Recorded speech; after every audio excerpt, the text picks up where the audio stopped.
Merit hindi rin nagpapahuli sa anumang meron sa mga Kalingap Angels ngayon.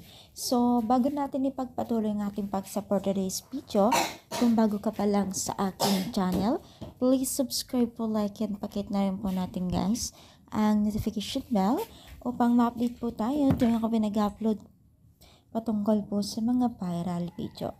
So, alam niyo ba guys na itong si Merit ay hindi naman po talaga totally nanahimik dahil sabi nga ni kasi na nakakarami ay tila nga daw ay nananahimik na ang pagiging sikat ni Merit.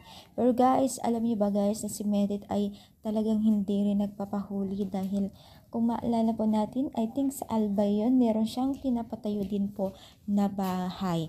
Napakarami din pong blessing po ang dumarating po ngayon kay Merit at na tutulungan din niya ang mga nangangailangan ng tulong po ngayon.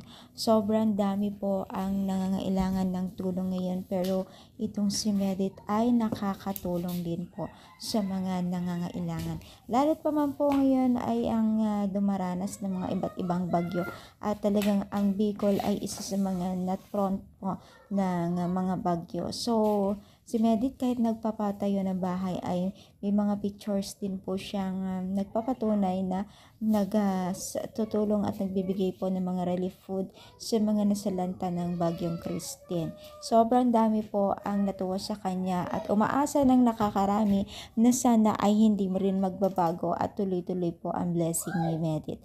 Napakaganda po ngayon ng takbo rin po ng buhay ni Merit, hindi lang po ang mga Kalingap Angels. Maraming iba't ibang mga proyekto rin po na kanyang tinahak ngayon year. So, ano ang masasabi ninyo? I-comment down, palike pa ang ating video. Thank you and God bless.